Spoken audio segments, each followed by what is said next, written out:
Então vou falar da matemática da tomografia computadorizada. Tomografia computadorizada, que a gente vai ver o que é na introdução, alguns dos princípios físicos da tomografia computadorizada, e depois vou falar de duas categorias de técnicas que existem para reconstruir imagens em tomografia computadorizada. Porque, como a gente vai ver aqui na introdução, os dados que a gente adquire não são diretamente a imagem que a gente quer em tomografia computadorizada.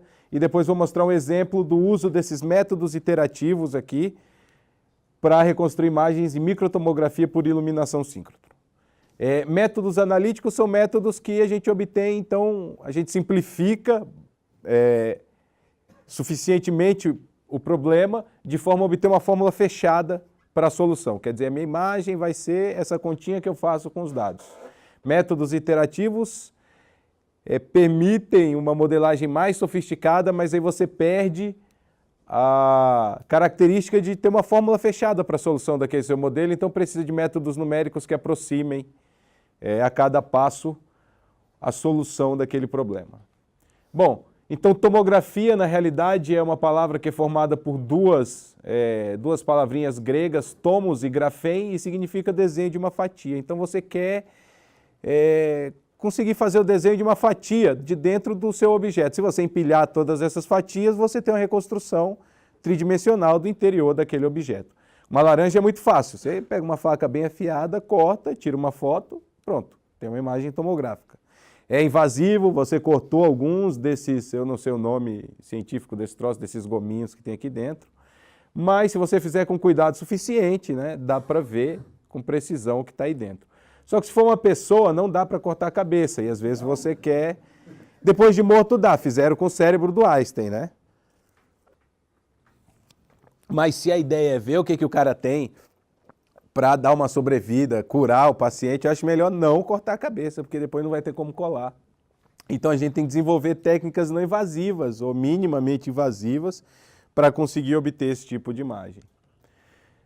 Aplicações dessa ideia são infinitas, né? Por exemplo, a gente acabou de ver na medicina, em ciências de materiais. Você quer avaliar até que ponto aquele teste de fadiga realmente fadigou, então você cortando estraga um pouco. Se você tiver uma técnica não invasiva, você pode avaliar melhor. Em biologia, a gente vai ver exemplo lá no final, em que a gente faz tomografia de uma ova de peixe. Astrofísica, os caras fazem tomografia de estrela, né? Pega os raios cósmicos que estão vindo, atravessa a Terra, faz tomografia da Terra também, mede os raios cósmicos do lado, depois do outro, e aí aplica as técnicas que eu vou explicar daqui a pouco para obter imagens tomográficas, por que não, da Terra. Geociência também faz imagens tomográficas de seções da Terra, né? E descobre petróleo, assim. Em oceanografia tem aplicações, etc, etc, etc. Todo mundo quer ver dentro do seu objeto de estudo sem destruir ele. Isso aí é um problema comum. Então, modalidades, a física que permite a gente fazer imagens de dentro do objeto é variada. Isso vai desde, em tomografia por transmissão, que a gente vai ver com mais detalhes daqui a pouco, o raio-x atravessa a matéria com mais ou menos facilidade. Então, essa característica dos raios-x de ser atenuado de forma variada por materiais distintos, permite que a gente faça tomografia do interior do objeto e veja coisas ali dentro. Então, se você reconstrói o valor da atenuação linear do seu corpo em cada ponto, a atenuação linear dos raios-x do seu corpo em cada ponto, você vai obter informação sobre a estrutura anatômica do seu corpo, porque o osso atenua muito mais, por exemplo, do que o tecido do fígado, digamos. Então, se você sabe, se você plota isso como uma função do plano, você vai ter uma fatia do corpo do cara ali, você vai poder distinguir elementos anatômicos do seu paciente. Bom, esse mesmo princípio se aplica se você atravessar o cara ou o objeto de estudo com prótons. Aí, de repente, o troço é muito duro, é aço. Aço o raio-x não atravessa, mas os prótons, não sei, posso estar falando besteira, mas eu acho que os prótons atravessam. Então você pode fazer tomografia de coisas que são opacas aos raios-x, utilizando talvez prótons, nêutrons, muons, neutrino.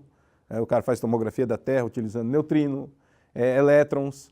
etc, etc. Tudo quanto é partícula, você pode atravessar, ela vai atravessar em linha reta, vai atenuar, e aí você utiliza os princípios matemáticos que eu vou descrever daqui a pouco para obter imagens tomográficas do objeto de estudo.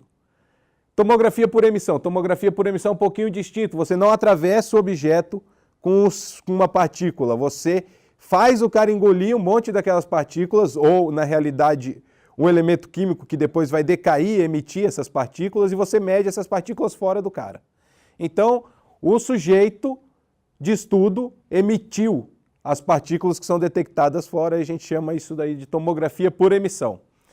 E tem uma coisa que é meio misturada, tomografia por fluorescência. Na tomografia por fluorescência, você atravessa o objeto de estudo com raio-x na energia específica que excita o material que você quer ver.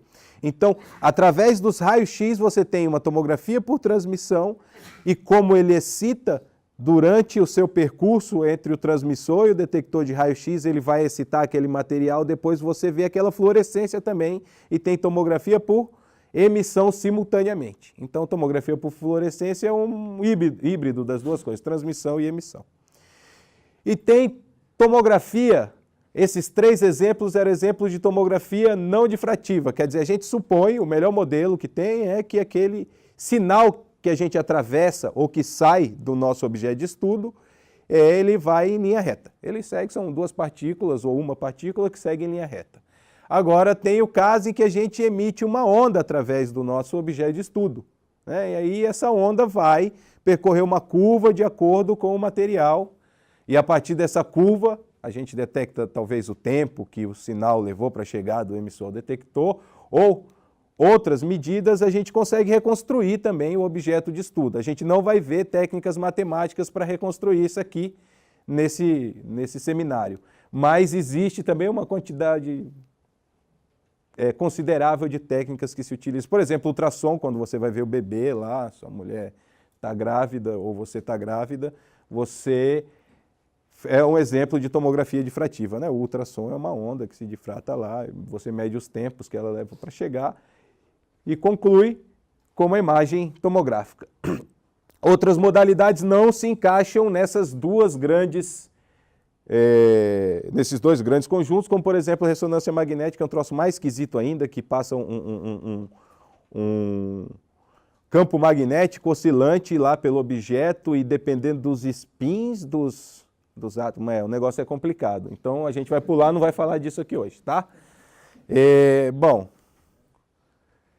como é que funciona a tomografia por transmissão de raio-x? A chave aqui é a lei de Beer-Lambert, eu não sei se pronuncia assim, então me desculpem, quem sabe, talvez possa me corrigir, que diz que a intensidade emitida, quer dizer, a razão entre a intensidade emitida e a intensidade detectada do feixe que atravessa o objeto é igual à exponencial da integral ao longo da linha que une o emissor e o detector da taxa de atenuação linear ao longo do caminho, certo? É uma integral ao longo do arco. Só que o arco aqui, no caso, é uma reta, então o troço é bem facinho. Ou seja, nós conhecemos essas integrais para qualquer segmento L, né? Porque a gente monta o aparato experimental de forma que a gente mede isso para vários segmentos ligando. Já eu vou fazer um desenho esquemático de quais são esses segmentos, mas a gente conhece essencialmente para todos. E a gente quer recuperar a função f, certo? Quer dizer, eu integro ao longo de retas e quero saber qual que é f. Esse é o problema matemático mais básico, fundamental em tomografia computadorizada. A gente está simplificando um monte de coisa, porque aqui, olha aqui, eu falei que ia mostrar um esqueminha, né? Por exemplo, do lado esquerdo, leitura por feixes paralelos, por assim dizer, né? A gente tem um monte de feixes, todos paralelos, a gente mede essas integrais todas aqui e quer reconstruir. Só essas integrais? Não, vai girar um pouquinho esse troço, mede de novo, gira um pouquinho, mede de novo, quer dizer, mede esse cara aqui para vários ângulos e a gente quer reconstruir essa imagenzinha, que é uma fatia de uma cabeça de um sujeito. Ou como os tomógrafos hoje utilizados em aplicações médicas, os tomógrafos modernos hoje fazem, um feixe em forma de leque, porque isso facilita o aparato experimental, não precisa no caso de um objeto grande, você vai ter que ter um baita emissor, não. Então a gente tem um emissor pontual e detecta em forma de leque e sai girando esse cara do mesmo jeito, obtém as mesmas informações, né, depois de uma transformação de variáveis, né? Então nós vamos focar nesse caso aqui, que é o caso onde na matemática o conceito básico de como reconstruir a imagem aparece de forma facilitada. Bom, mas em aplicações médicas, a gente tem aquele feixe de leque que gira aqui e faz uma imagem do paciente. Na realidade, hoje, isso ainda para tornar mais rápida a leitura, a aquisição e menos desconfortável para o paciente, que fica ali, tem que ficar parado durante o tempo da aquisição de dados. Na realidade, esse cara vai girando enquanto o paciente já vai passando. E aí precisa aplicar, além da mudança de variáveis, uma pré-correção para aliviar o fato de ter borrado, porque o cara estava se mexendo enquanto a leitura estava feita. Mas o princípio básico matemático continua o mesmo dos métodos analíticos, que é inverter a transformada de Radon. A transformada de Radon, da função f que a gente deseja, eu parametrizo essas integrais de linha por um ângulo θ, que é o ângulo da normal ao caminho de integração com o eixo x, esse é o ângulo θ, e o ponto t, que diz a distância desse caminho de integração à origem. Então, se eu parametrizo aquelas minhas integrais de linha por θ e t, eu tenho uma função de θ e t, que vem da minha função original f, que eu chamo de transformada de Radon de f. Então, eu tenho a transformada de Radon de f, que é uma simplificação do meu problema. Olha, eu estou assumindo que o meu detector tem resolução infinita, né? Ele integra ao longo de uma reta, uma belezinha. E aí, então, eu quero o meu f. Eu sei minha transformada de Radon para todo θ, para todo t, qual que é o f. Esse problema a gente vai resolver agora usando nossa amiguinha transformada de Fourier. A transformada de Fourier é uma transformada integral também muito bonitinha. Deve ter uns matemáticos esperneando aí, que eu não vou falar a questão de existência, quando é que esse troço existe.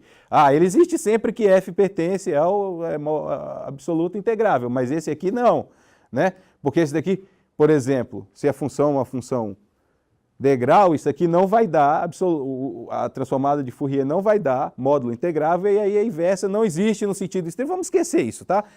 Vamos supor que funciona bonitinho, e em muitos casos funciona. Quando não funciona, a gente vai aproximando aqueles casos que não funcionam, e no limite vai dar. Não precisa se preocupar, dá certo. Então, a transformada de Fourier, a gente pode pegar uma função do Rn nos complexos e separar ela em suas frequências, né? A gente pega e faz o produto interno com não sei se dá para chamar isso daqui, uma base de funções contínuas, que depende desse ômega aqui, que separa f em frequências. Então, quando a gente faz a transformada de Fourier, a gente está vendo como é que funciona a nossa imagem no domínio da frequência, tá? Eu não vou explicar exatamente o que isso significa, mas é como o nosso ouvido funciona, por exemplo. Bom, então, mas dá para fazer isso multidimensional, eu estou colocando aqui. E aí a inversa dela, quando tudo funciona bonitinho, quer dizer, se eu aplicar essa transformada inversa na transformada de Fourier, eu recupero a função f. Isso dá para a gente calcular de forma eficiente, usando o FFT, né, que é transformada rápida de Fourier. E então, se a gente reduzir nosso problema ao problema de inverter a transformada de Fourier, a gente está feliz pra caramba. E é isso que acontece. Por incrível que pareça, é isso que acontece, porque a gente tem o teorema, isso aqui eu vou deixar como exercício para você, todo mundo que já fez cálculo 2 deveria conseguir demonstrar esse teoreminha aqui. Se terminou o cálculo 2 e não, aí pede para o professor reprovar você, até você conseguir demonstrar esse teorema bobo, tosco, que é o teorema da fatia de Fourier. O que ele me diz? Ele me diz que se eu pegar e fizer a transformada de Fourier unidimensional dessa funçãozinha aqui, ó, eu vou obter essa parte da transformada de Fourier bidimensional da minha imagem original. Aqui, ó. Tá vendo? Transformada de Fourier unidimensional daquele cara lá, ao longo do eixo T, né? É igual a uma fatia da transformada de Fourier bidimensional da minha imagem F. Acabou o problema, porque agora eu sei, com meus dados tomográficos, que são esse meu Pθ de T aqui, para todo θt, em tese, né? Já a gente vai discutir algumas considerações práticas a respeito de amostragem aqui. Não vai discutir muito, né? Vai só ver como é que o efeito, porque não vai ter tempo para discutir de fato. Mas, enfim, quer dizer, em tese, né, idealizando o nosso problema, a gente tem o P θt para todo θt. Então, a gente tem a transformada de Fourier de f para todo... Bom, então, a transformada de Fourier me dá esse cara aqui para todo ômega θ. Então, eu tenho a transformada de Fourier de f para todo ômega θ aqui. Então, eu tenho ela em coordenadas polares. Quer dizer, eu ganhei medindo, fazendo a medida tomográfica. Se eu calculo a transformada de Fourier dela para cada ângulo separado, eu monto a transformada de Fourier da minha função original. É legal, não é? Pô, se não achar isso aqui, eu desisto. Então, o que eu faço? Então, eu inverto. Mas eu não sou bobo, então eu vou fazer uma forma esperta de inverter. Porque a primeira vez que o cara viu isso, ele já achou isso legal o suficiente, eu também acharia. Aí o que ele fez? Ele pegou, aí falou, então vou pegar essa transformada de Fourier aqui, pá, ele faz ao longo desse eixo. Ao longo desse eixo de todos, aí ele vai lá e descobre que o algoritmo que faz transformada de Fourier inversa rápida não funciona em polar, assim, não é assim. Ele quer que você amostre o cara retangular. Aí ele interpolou para obter as amostras retangulares, aí veio a imagem, nossa, é rápido, é legal. É feio, mas tá bom demais, aí tá. Aí depois o pessoal, não, então não estamos gostando o suficiente disso, porque a interpolação no espaço de Fourier introduz um monte de artefato no espaço original. Né? Você faz umas contas e vê que o troço amplifica mesmo, e aí vai dar pepino, então nós vamos fazer de outro jeito. Mas não é muito mais sofisticado. Aí você pega e escreve a fórmula de inversão de Fourier aqui, pá, tá? Em duas dimensões e, de novo, sabendo cálculo 2, deveria saber fazer isso aqui, que você pegou e escreveu esse cara aqui em coordenadas polares, né? Olha aqui, ó. Desculpa o pessoal que está no primeiro semestre aí, mas então, isso daqui eu acho que é o determinante do jacobiano, o módulo determinante do jacobiano da transformação de variável. Você escreveu em coordenadas polares. Aí olha aqui, o que aparece? Ah, peraí, aqui ó. Ó, então o que eu vou fazer? Vou colocar esse cara no lugar oposto, né? Tem o igual aqui, então eu posso substituir um pelo outro. Pronto. Acabou. Então eu tenho do lado direito uma fórmula que me diz como reconstruir minha imagem a partir só dos dados tomográficos, que são meu Pθ aqui. Como é que eu faço? Transformo ele, multiplico na frequência pelo módulo da frequência, destransformo ele num ponto que, bom, esse ponto é especial, né? E aí depois eu faço integral para todos os ângulos desses caras aqui. Então, aqui eu tenho uma filtragem. O que é essa filtragem? É quando você... Filtragem, então, bom, resumindo, você aplica a transformada de Fourier, multiplica por alguma coisa e aplica a transformada inversa. Isso aqui é super rápido para calcular. Você usa FFT para calcular esse cara aqui, né? Esse F, a transformada de Fourier de Pθ em qualquer ômega, e aí você multiplica por ômega, isso aqui não tem custo nenhum, e aí usa a transformada inversa de Fourier rápida para calcular esse cara aqui. Tudo, né? Nesses pontos todos. Na verdade, você não calcula nesses pontos todos certinho, porque, na verdade, de fato, o que acontece é que o algoritmo de transformada inversa ele vai te dar em pontos igualmente espaçados, e aí essa interpolação já não é mais no espaço de Fourier, uma interpolação no espaço da imagem, não introduz aqueles artefatos depois monstruosos. E depois você ainda por cima integra, o que suaviza ainda mais os artefatos, que essa integral a gente chama de retroprojeção, porque é uma integral que pega esse cara filtrado aqui, ela pega e joga ao longo da linha de integração. Certo? Isso aqui é mais complicado um pouco para calcular, você vai passar mais tempo fazendo isso do que o de dentro. E tudo fica bonitinho, a gente já tem o algoritmo de retroprojeção filtrada para reconstruir imagens tomográficas. Acabou? Não acabou, só começou. Porque, como eu disse, aqui a gente tem uma simplificação grande da realidade, né? O que acontece é que a gente tem aproximações para esse cara. A gente nunca mede exatamente a transformada de Radon, a gente mede coisas aproximadas. E às vezes essa integral aqui, que eu estou dizendo que é ao longo dessa reta, não é, na verdade é uma integral ao longo de uma faixinha aqui, né? Porque o meu detector, por exemplo, ele não é Não tem resolução infinita, ele tem uma largurinha ali que não é zero. Bom, esse tipo de coisa, aliado com mais um monte de problema, faz com que a gente queira modelar melhor, né, a nossa reconstrução de imagens em tomografia. E a gente acaba depois, a gente vai ver daqui a pouquinho, que a gente vai precisar usar métodos iterativos para resolver esses modelos um pouquinho melhores. Então, por que eu vou iterar, né? Assim, quais são os motivos pelo qual eu vou adiante? Eu não fico satisfeito com minha retroprojeção filtrada. Ah, porque ali eu estava supondo que a atenuação é a mesma. Quer dizer, a distribuição de intensidade do meu feixe de raio-x está toda concentrada em uma única energia. Então, mas isso não é verdade. Ele tem fótons de diversa energia ali dentro. E a atenuação, ela é diferente. A atenuação do material fixo, ela não é a mesma. Ela depende, na realidade, o coeficiente linear, quer dizer, a função f que você está reconstruindo, ela é um f de E. Ela depende da energia do fóton que está atravessando. Então, se você tem fóton de diversa energia, na verdade, você está querendo reconstruir uma coisa que já não fica tão bem definida. Você precisa redefinir o seu problema. E aí, quer dizer, que cai por terra toda aquela facilidade de você inverter. Às vezes não tem nenhuma inversa. Bom, e o que é pior? Mesmo que você simplifique e diga, ah, não, vamos fazer uma coisa aqui que eu quero reconstruir a integral sobre a energia dessas FEs aí. Você tem o problema do endurecimento do feixe. Por quê? O feixe é composto de fótons de diversas energias. Aqueles fótons que são, aquelas energias que são absorvidas mais facilmente pelo material que está entre o detector e o emissor, vão ser absorvidas mais no começo. Então, o seu feixe vai ficando cada vez mais difícil de ser absorvido pelo material ao longo que ele atravessa esse material. Então, isso é um efeito devido à policromaticidade do feixe também, que se o feixe fosse monocromático, não teria isso.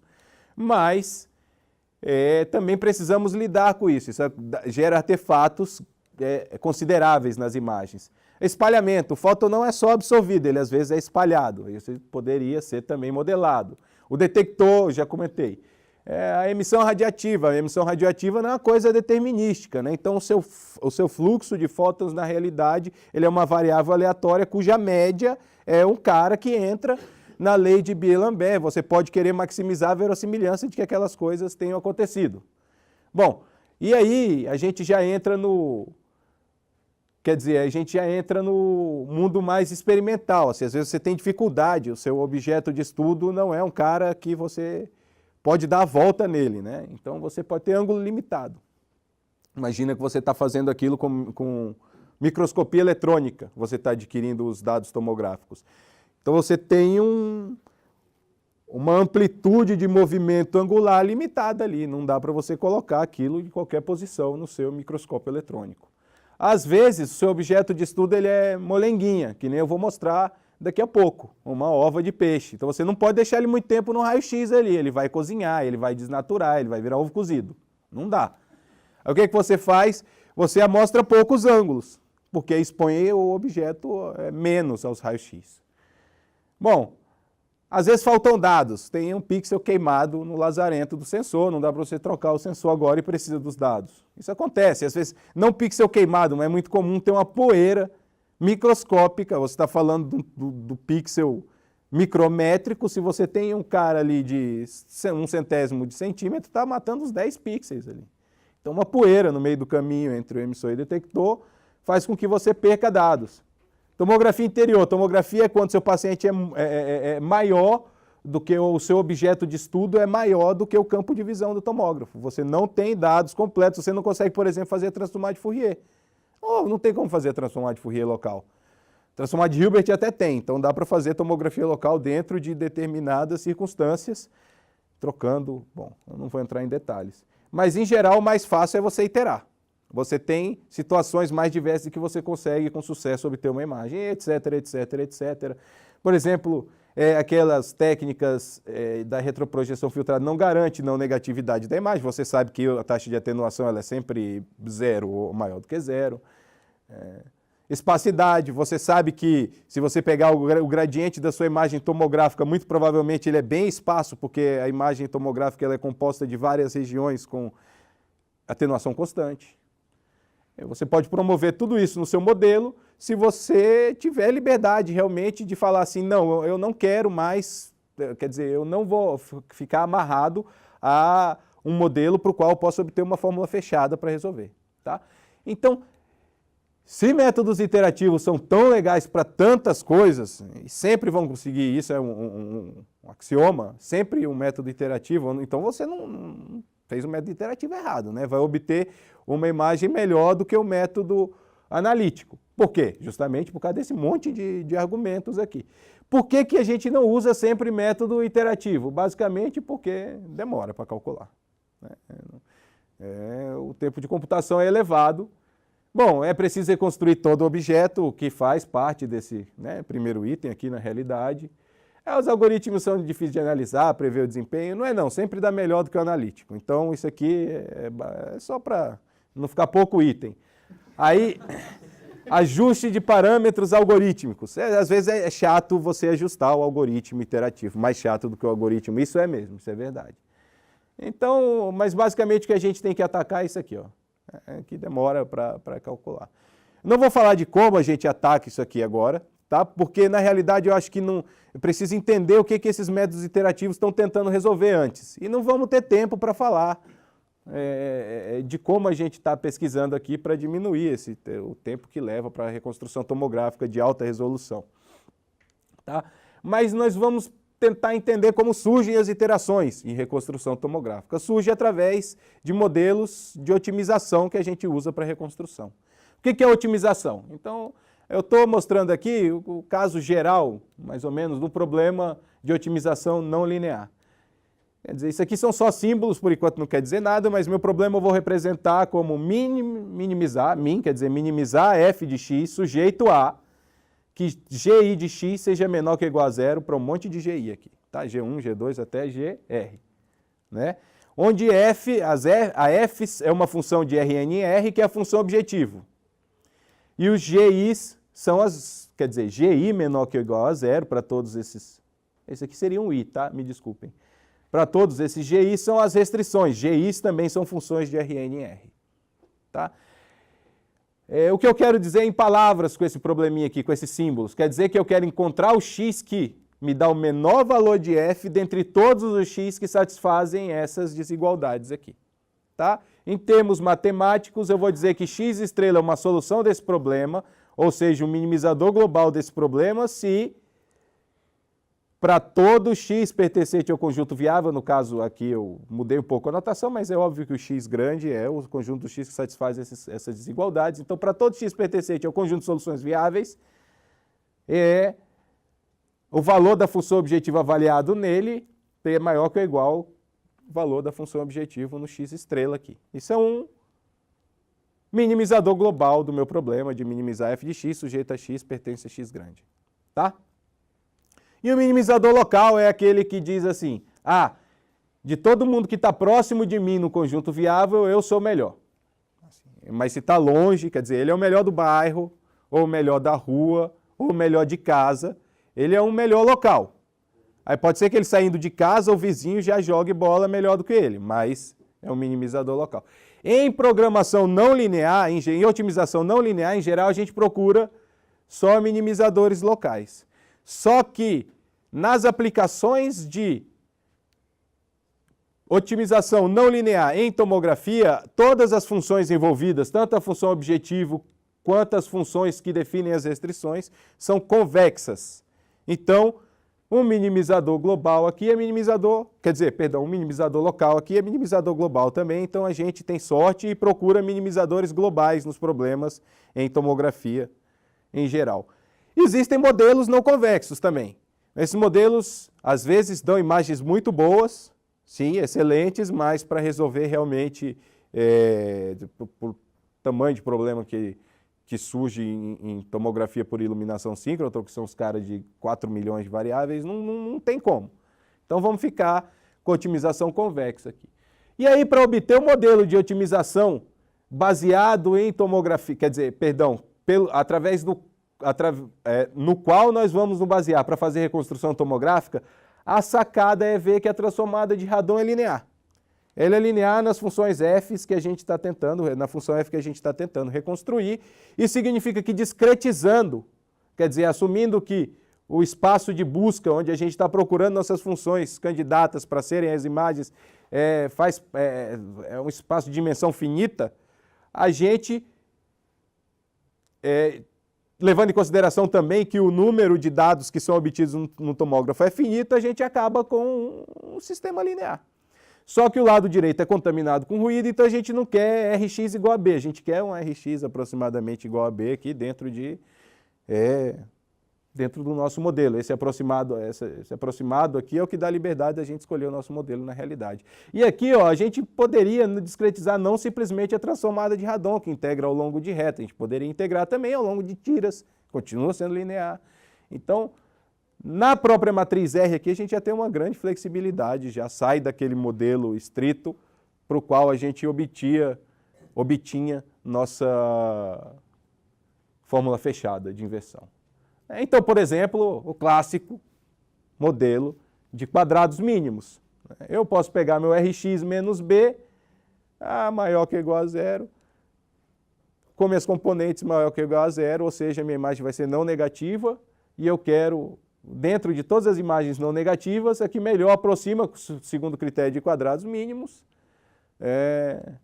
a que melhor se ajusta aos dados segundo o critério de quadrados mínimos, por exemplo. Então a gente vai utilizar isso daqui.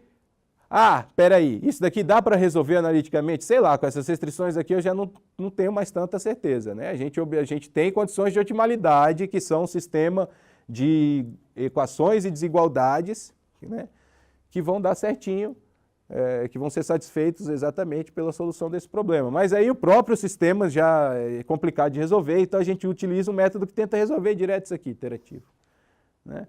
Ou a gente pode sofisticar e falar, tem um monte de solução. Por quê? Porque eu não consegui pegar dados o suficientes para determinar completamente minha imagem X. Então tem um monte de solução a esse problema. Eu quero, dentre elas, a que tem a menor variação total. Aí eu já tenho um problema mais sofisticado, olha só. Um problema de otimização definindo o meu conjunto viável, e aí eu vou minimizar dentro desses conjuntos de solução. E aí essa minha função variação total já foi bastante estudada em processamento de imagem, a gente sabe que ela favorece imagens que são constantes ao longo de regiões contíguas, tá? Que é o que a gente espera que vai aparecer em tomografia. Então, ou seja, ela é pequena quando as imagens são constantes e tem saltos longos, mas ela é grande quando a imagem tem, por exemplo, um degradê. Então, ela penaliza aquelas imagens que a gente não quer mesmo que apareçam. Aí, como é que nós escolhemos? Mas isso aqui, nós vamos colocar dados, nós vamos pegar o lado direito B ainda aqui, de alguma forma, para conseguir reconstruir uma imagem X, né? Como é que a gente pega esse lado direito B? A gente vai lá no LNLS, que é o Laboratório Nacional de Luz Síncrotron, e usa o raio-x de lá. Então, como é que funciona o LNLS? Aqui tem um monte de elétrons girando nesse anel injetor aqui, esse pequenininho aqui. Aí quando chega numa velocidade que os físicos dizem essa, eles injetam o elétron nesse anel maior, que vai acelerar mais ainda esse feixe de elétron que fica lá dentro. E aí, ele acelera e de vez em quando o feixe é defletido, para que mantenha, inclusive, aquela trajetória, né, fechada. Nesse ponto de deflexão tem efeito, como é que chama? Os físicos deveriam saber, né? Eu não sei. Mas existe o efeito que tem o nome de um físico famoso que diz que quando o elétron é acelerado, ele emite radiação. E mudar de direção é acelerar o elétron. Então, em cada um desses pontinhos onde o elétron é defletido, sai pela tangente, literalmente, um feixe. Esse feixe tem energias variadas para cada ponto que você tira aqui. Então, digamos aqui, deixa eu ver aqui, tem uma cabaninha onde a gente monta nosso experimento. Coloca o objeto de estudo entre esse feixe e um cintilador. Aí esse cintilador cintila quando é atingido pelo feixe de raio-x, e essa cintilação é na luz visível, que é detectada por uma câmera de luz visível. Então a gente obtém assim a imagem da intensidade do feixe que chega através do objeto. E quando está sem o objeto, a gente sabe a intensidade do feixe que foi emitido. Então a gente consegue calcular aquela razão lá, ou seja, consegue calcular o logaritmo daquela razão e chegar na integral de linha do que a gente deseja. Aqui é um esquema, né, que eu deveria ter utilizado o esquema para mostrar como é que funciona, era para isso que tinha esse esquema. Então, o anel injetou, aí o feixe de elétrons vem, é defletido em alguns pontos, nessa cabaninha a gente monta o nosso experimento. Aqui, por exemplo, estaria o nosso ovo de peixe, que a gente vai ver daqui a pouco, certo? E aí mede, gira um pouquinho, mede de novo, gira um pouquinho aqui, não tem como girar a fonte e o detector, né? É mais fácil girar o objeto. Então a gente gira o objeto, gira várias vezes e obtém uma coisa desse tipo aqui. Vocês estão vendo? Está girando? Ó.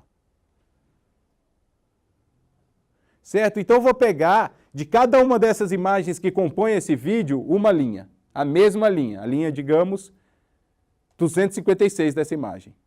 E da próxima imagem, e da próxima imagem. Então a linha 256 da imagem a 0 grau vai ser uma coluna dos meus dados. A linha 256 da imagem do próximo ângulo vai ser a próxima coluna e assim sucessivamente.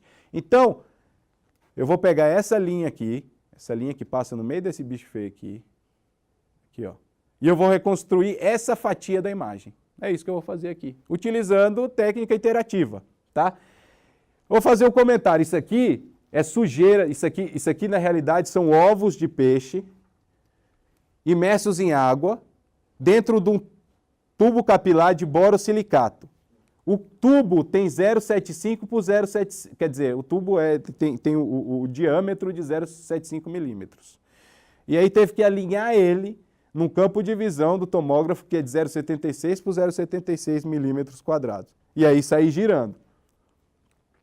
Na hora de colocar esse ovinho aqui no tubo, que é muito difícil, muito pequeno, acabou estourando o ovo. Então isso aqui são organelas citoplasmáticas desse ovo espalhado pela água destilada que estava dentro do tubo de borosilicato. Chique, né? Legal também. Então, e a gente reconstruiu essa fatia aqui. Como eu falei, a gente foi pegando de cada uma daqueles quadros do filme, tirando a coluna, eu estou chutando, 256, tá? A linha 256, perdão, de cada uma daquelas imagens, e utilizando a linha 256 como coluna desse cara aqui. Então, isso daqui é uma imagem da transformada de Radon, do que eu quero reconstruir, tá vendo? Plotada no plano θt. Isso é a transformada de Radon da imagem que eu quero obter. Mais ou menos, né? É uma aproximação para transformar de Radon. Aí, eu resolvendo o problema de quadrados mínimos com restrição de não negatividade, eu obtenho essa imagem aqui. A gente vê que a gente tinha bem pouquinho ruído nos dados. Se eu der zoom, vocês vão ver que tem ruído, tá? E foi amplificado aqui. Por quê? Porque essa matriz é mal condicionada. Então, isso era esperado, que o pessoal mais sênior aí já fez, estudou esse negócio. Sabe que se a matriz é mal condicionada, resolveu quadrados mínimos, com restrição, sem restrição, resolveu o sistema linear, qualquer coisa, vai dar uma amplificação no ruído se você tiver algum do lado direito. Bom, aqui um zoom para você ver. Quer dizer, a gente vê as estruturas, as organelas, o que é para ver na imagem de fato, mas pós-processar isso aqui, por exemplo, segmentar é um inferno, né? Porque tem um monte de oscilação, não está legal. Agora, olha como é o que acontece quando eu resolvo aquele problema em 2 níveis lá. Elimina um monte do ruído, né? Mantém as características essenciais da imagem, você vê tudo, mas aquela oscilação de alta frequência foi para onde tinha que ir, para o inferno. E aqui, as duas imagens lado a lado, a gente vê que, de fato, quer dizer, tudo que a gente consegue distinguir aqui de features, né, de características dessa imagem, está nessa aqui, não perdemos nada, jogamos nada fora, só jogamos fora essas oscilações de alta frequência que só atrapalham. Agora eu queria fazer um comentário que eu não estou sendo totalmente honesto aqui, nós não rodamos o algoritmo até o final da solução desse problema, nem até o final da solução desse problema, isso amplificaria ainda mais o ruído. O que a gente faz é escolher um critério de parada baseado no tamanho dessa função objetiva aqui, quando o algoritmo atingir aquele valor, para, certo? Então essas duas imagens têm o mesmo valor de resíduo. Esse cara aqui, esse valor aqui para essas duas imagens é o mesmo. Então, a principal característica útil do algoritmo é que ele percorre uma trajetória mais legal do que o algoritmo tradicional na hora de chegar numa imagem, quer dizer, no caminho para chegar na imagem ótima que está sendo procurada. E aí, agora o custo computacional não é muito maior, levou, sei lá, um segundo a mais para gerar essa imagem do que essa. Não é muito, não faz muita diferença não, vale a pena usar. Então, o que nós aprendemos hoje? Que a tomografia permite ver dentro de coisas legais e que dentro da tomografia tem coisas legais para serem vistas. Muito obrigado.